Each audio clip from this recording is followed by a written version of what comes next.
देखें, कहते हैं ज़ख्मी शेर जो है ना सेहतमंद शेर से ज़्यादा ख़तरनाक होता है, और ख़ान साहब ने ये साबित किया है।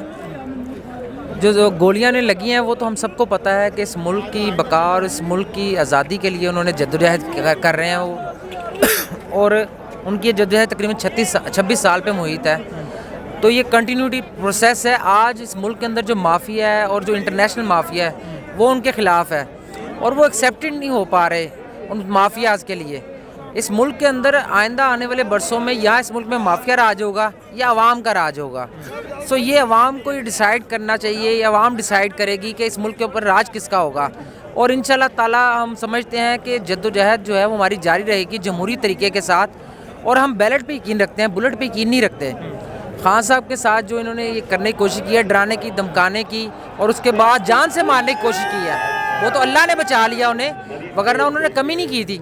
और मुझे उम्मीद है कि इंशाल्लाह ताला पाकिस्तान के अंदर आने वाला दौर जो है मुश्किलात हैं, लेकिन जैसे जैसे वक्त गुजरेगा इंशाल्लाह खान साहब वज़ीर-ए-आज़म बनेंगे। तो जिस तरह 2018 में आप देखें कि फाइनेंशियल क्राइसिस बहुत था, आज से कम था लेकिन बहुत बड़ा था उस वक्त भी। खान साहब ने क्रिटिसिज्म बर्दाश्त कर लिया, लेकिन मुल्क और कौम के लिए जो बेहतर था वो उन्होंने किया, और उसकी रिजल्ट ये था कि मुल्क का जो रिज़र्व है ये तकरीबन $11 बिलियन पे छोड़ के गए थे 2018 में। आज जब हम रजीम चेंज ऑपरेशन हुआ है उससे पहले तकरीबन $23 बिलियन पे पहुंच गया था, और दुनिया कोई मुल्क जो है वो हमें डिफ़ॉल्ट नहीं कह रहा था या हमें ये नहीं कह रहा था हम दिवालिया हो जाएंगे, बल्कि हमारी 6% के करीब ग्रोथ थी। और इंशाल्लाह अगर ये कंटिन्यूटी रहती है और रजीम चेंज ऑपरेशन ना होता तो पाकिस्तान जो है वो तरक्की कर रहा था, और आज शायद इस साल हमारी 7% ग्रोथ होती। मैं ये समझता हूँ कि पूरी कौम जो है वो इमरान खान साहब के साथ शाना बशाना खड़ी है। और ये डरते क्यों इलेक्शन से? एक सियासी आदमी इलेक्शन से कभी नहीं घबराता। ये PDM वाले डरते क्यों हैं? क्योंकि उन्हें पता है कि उनको कुछ नहीं मिलना।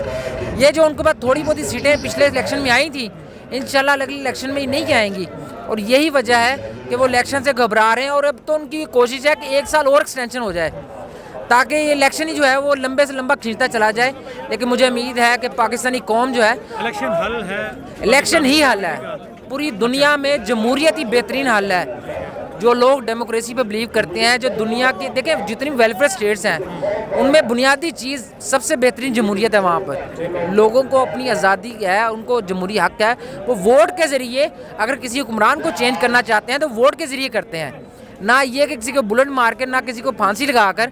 ये जो मुल्क के अंदर 75 सालों में होता रहा है, अब कौम ये कहती है कि इनफ इज़ इनफ, ये काफ़ी वक्त हो गया है। अब हमें जो है वो मुल्क को आगे लेना चाहिए ताकि माशी तौर पर हम आगे बढ़ सकें। लोगों की महंगाई के हालात देखें, जो चावल है वो पिछले 1.5 महीने में 130 रुपये से 300 रुपये केजी हो गया है। इसी तरह आप आटा ले लें, 4000 की अगर गंदम होगी तो आटा किस भाव होगा? ये तकरीबन 130-40 रुपये किलो आटे पे जा रहा है। ठीक है, आप मुझे बताएं एक दिहाड़ीदार आदमी जो 500-600-700 रुपये दिहाड़ी लेता है वो 140 रुपये किलो आटा कहाँ से अफोर्ड करेगा?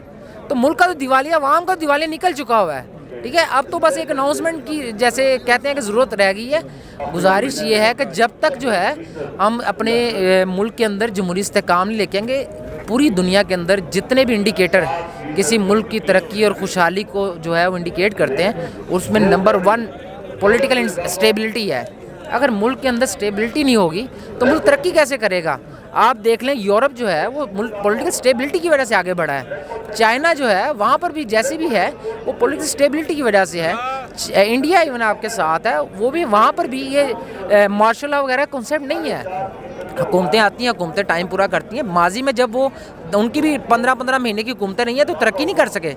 अब वो उनकी स्टेबल गवर्नमेंट्स आती हैं, वो 5 साल काम करती हैं। जिस देखें ना 2018 के इलेक्शन में लोगों ने वोट इमरान खान को दिया था वज़ीर-ए-आज़म बनने के लिए, ये आके बैठ गए हैं यहाँ पर। ठीक है, ज़ोर ज़बरदस्ती से, धांधली से। ठीक है, 25-25, 50-50, 100-100 करोड़ रुपये एक बंदे को देकर। तो इसी तरह अगर मुल्क चलने होते तो दुनिया भी चला सकती, लेकिन ये नहीं चलता मॉडल। इसीलिए PDM सिर्फ 8 महीने के अंदर देखें ना, इसाक डार साहब आए थे कि जनाब मैं IMF को जानता हूँ, मेरा 3 डेकेड्स का जो एक्सपीरियंस है वो एक्सपीरियंस कहाँ गया? अब वो गालियाँ निकालते फिरते हैं कि IMF मेरी बात नहीं सुनता, IMF ऐसे कर रहा है, IMF वैसे कर रहा है। ठीक है, वो कहाँ गया?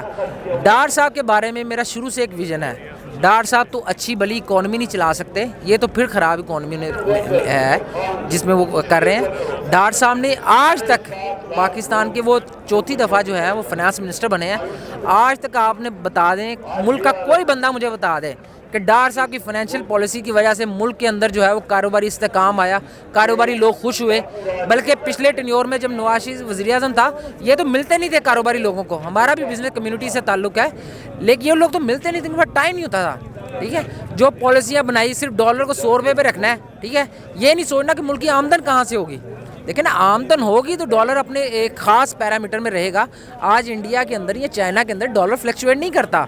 ठीक है, ओपन मार्केट में डॉलर 270 रुपये का भी नहीं मिल रहा, आप कह रहे हैं 225 रुपये का इंटर बैंक है। आप मुझे बताएं कैसे चलेगा? 45 रुपये का फ़र्क अगर होगा तो हुंडी वाला नहीं होगा तो क्या होगा? अभी रेमिटेंसेस जो है वो हुंडी वाला के ज़रिए आ रही हैं, और FIA और ये सारे इदारे मिलकर जो है इस काम में मुलव्विस हैं। ठीक है, और इम्पोर्टर जो है वो बेचारा रुल गया है। आप जाएँ फैक्ट्रीज एरिया में जाएँ, लोगों का माल नहीं आ रहा। और अगर ये सिलसिला इसी तरह चलता रहा तो मैं आपको यकीन जाने बता रहा हूँ कि ये फरवरी मार्च नहीं गुजरेगा ऐसे, क्योंकि डिफ़ॉल्ट कर जाएगा, मुल्क की इकॉनमी सारी बैठ जाएगी। कोई भी चीज़ पाकिस्तान में जो बनती है उसका कोई ना कोई इंग्रेडिएंट, कोई ना कोई मटेरियल इंपोर्ट होता है। वो भले कोई चीज़ है, आप ये टिच बटन ले लें, कोई भी चीज़ जो है कोई ना कोई एक चीज़ है वो इंपोर्ट होती है। ठीक है, अगर इंपोर्ट नहीं होगी, देखें ना अभी फार्मास्यूटिकल केमिकल रोक दिए हैं। ठीक है, चाइना ने कहा है कि हम जो है एडवांस पेमेंट के ऊपर काम करेंगे, MLC के जो 90 दिन के क्रेडिट वगैरह पे होते नहीं करेंगे। ठीक है, आप मुझे बताएं मुल्क कैसे चलेगा? ठीक है, और अगर मुल्क इसी तरह 2-2, 3-3 महीने कंटेनर जो है वो पोर्ट पे पड़ा रहेगा तो प्रोडक्शन कब करेगा मैन्युफैक्चरर? इस मुल्क का दिवालिया निकाल के रख दिया उन्होंने। इसको फाइनल करते हैं कि फाइनल आप क्या कहना चाह रहे हैं कि क्या चीज़ चाहिए? पाकिस्तान में अनस्टेबिलिटी है, पाकिस्तान में डॉलर कंट्रोल नहीं हो रहा, इसहाक डार पाकिस्तान में सही नहीं रोल प्ले कर रहा है। देखें, इसका बेहतरीन हल है, पहले तो पॉलिटिकल स्टेबिलिटी लाएं। ठीक है, मुल्क के अंदर इलेक्शन करवाएं ताकि एक मजबूत हुकूमत आए। ठीक है, जब तक मजबूत हुकूमत नहीं आएगी वो मजबूत फैसले नहीं करेगी। ठीक है, ये हुकूमतें स्टेबिलिटी नहीं आएगी नहीं आएगी। अब मैं आपको एक बात बताता हूँ, बिलावल भुट्टो साहब इस वक्त जो हैं वो अमेरिका में हैं। उन्होंने कहा है कि हम रशिया से कोई तेल वगैरह नहीं खरीद रहे। डॉक्टर मुसद्दक मलिक जो पेट्रोलियम मिनिस्टर हैं वो रशिया से होकर आए हैं। ठीक है, वो कल TV पे बता रहे थे कि बिलावल को पता ही कुछ नहीं है। अच्छा, ठीक है, अब आप मुझे बताएं, एक हुकूमत का वजीर कह रहा है कि हम नहीं ले रहे, दूसरा उनके साथ मुआहदा कर रहा है, तो हुकूमतें कैसे चलेंगी? ये हुकूमतें जब स्टेबल वन विंडो ऑपरेशन होगा, जब एक डायरेक्शन होगी सबकी, तब चलेगा, जब मार्केट को कॉन्फिडेंस होगा। लेकिन आप रियल इस्टेट के लोग हैं, मैन्युफैक्चरर, उनसे पूछें, वो कहते हैं कि जनाब जब तक स्टेबिलिटी नहीं ना आएगी पॉलिटिकल, ठीक है, उसके बाद यकीनन बोल्ड स्टेप लेने की ज़रूरत है। मुल्क के अंदर नेशनलाइजेशन करने की ज़रूरत है, प्राइवेटाइजेशन करने की ज़रूरत है, क्योंकि उसकी वजह ये जो इदारे नहीं चल पा रहे, और बिल्कुल जैसे स्टील मिल है अनफॉर्चुनेटली वो हम नहीं चला पा रहे, जो भी पॉलिटिकल रीज़न है। ठीक है, जो आपको समझ आती है कि मुसलसल बोझ है, बढ़ते जा रहा है, ये जो हमारा डेट है, आप उनको जो है नेशनल प्राइवेटाइज़ करें ताकि मुल्क की इकॉनमी का पहिया जो है वो चले। पैसा जो है ना वो आम की सेहत के ऊपर, हेल्थ के ऊपर, और इसके अलावा जो है एजुकेशन के ऊपर, इंफ्रास्ट्रक्चर के ऊपर लगे, ना कि हम ताकि पब्लिक को भी, आप ये कहना चाह रहे हैं पब्लिक को भी इससे फ़ायदा हो सके। Thank you so much sir.